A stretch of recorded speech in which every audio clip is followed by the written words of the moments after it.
तुमने नोटिस किया एक अजीब चीज, घर में तुम सबसे ज्यादा समझदार होते हो, लेकिन फैमिली डिसीजंस तुमसे बिना पूछे हो जाते हैं। अपने काम पे तुम सबसे ज्यादा काम करते हो, लेकिन क्रेडिट हमेशा कोई और ले जाता है।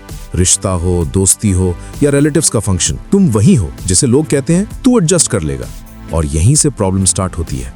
एशियन कल्चर में तुम्हें बचपन से सिखाया गया, बड़ा बोल रहा है तो चुप रहो, ज्यादा बोलना बदतमीजी है, अपना हक मांगना सेल्फिश होता है। लेकिन कोई तुम्हें ये नहीं बताता, जो बंदा एडजस्ट करता रहता है लोग उसको सीरियसली लेना बंद कर देते हैं, और फिर एक दिन तुम खुद से पूछते हो मुझे ही लोग लाइट क्यों लेते हैं। आज तुम्हें वो साइकोलॉजी बताऊंगा जो एशियन घरों में कभी डिस्कस नहीं होती, लेकिन जो साइलेंटली तुम्हारी रिस्पेक्ट किल कर रही है।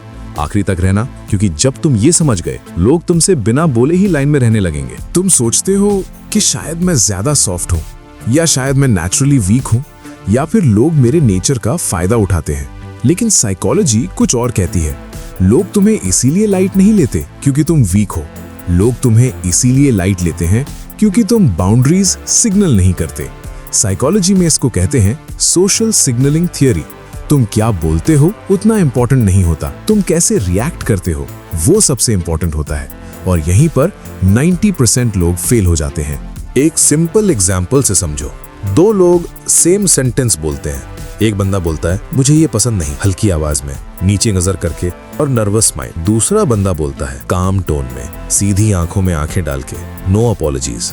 सेंटेंस सेम है लेकिन रिएक्शन अलग है। साइकोलॉजी कहती है confidence is not loudness, confidence is certainty. और सर्टेनिटी के 3 सिग्नल्स होते हैं। बात करते वक्त पॉज लेना, साइलेंस से सामने वाले की बात सुनना, और बात में स्टिलनेस होनी चाहिए।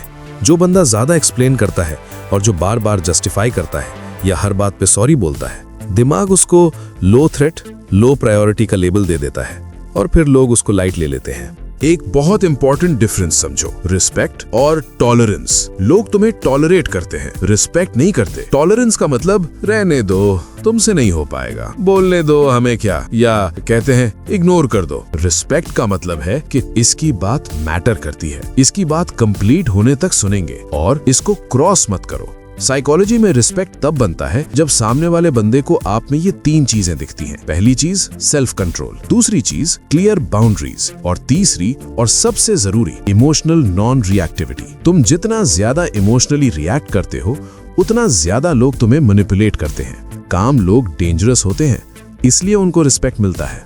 अब सच सुनो जो कोई नहीं बोलता। एशियन सोसाइटीज में तुम्हें क्या सीखने को मिलता है? ज्यादा बोलना बदतमीजी है और चुप रहना मैच्योरिटी है, और सबसे फजूल बात, एडजस्ट करना अच्छी बात है। रीजन अच्छा था, इफेक्ट खतरनाक होंगे। साइकोलॉजी के पर्सपेक्टिव से जब तुम हर चीज एडजस्ट करते हो, तुम सिग्नल देते हो आई विल नॉट रिएक्ट, मैं काम रहूंगा। दुनिया सिर्फ एक चीज की रिस्पेक्ट करती है, जो बंदा अपने लिए खड़ा होता है, तो लोग ऑटोमेटिकली उसकी इज्जत करने लग जाते हैं। Why they keep crossing you? एक चीज नोट किए कभी, लोग तुम्हारी बात क्यों काट देते हैं? लोग तुमसे एक्स्ट्रा काम कैसे करवा लेते हैं? लोग तुम्हारी लिमिट्स क्यों टेस्ट करते रहते हैं? और तुम क्या करते हो? नर्वस होके हंसने लग जाते हो, ऑकवर्ड सी साइलेंस में चले जाते हो कि अब मैं क्या बोलूं, और मेन चीज आप ओवर एक्सप्लेन करने लग जाते हो। साइकोलॉजी में इसको कहते हैं द बाउंड्री वैक्यूम।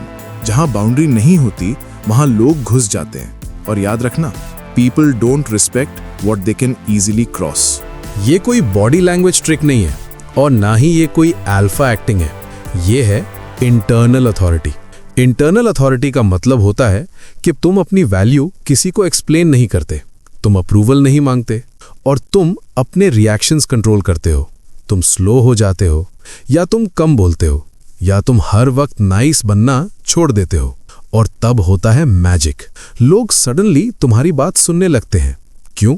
क्योंकि तुम्हारा माइंड अब कह रहा होता है कि मैं तो खुद को सीरियसली लेता हूं, और दुनिया सिर्फ सीरियस लोगों की रिस्पेक्ट करती है।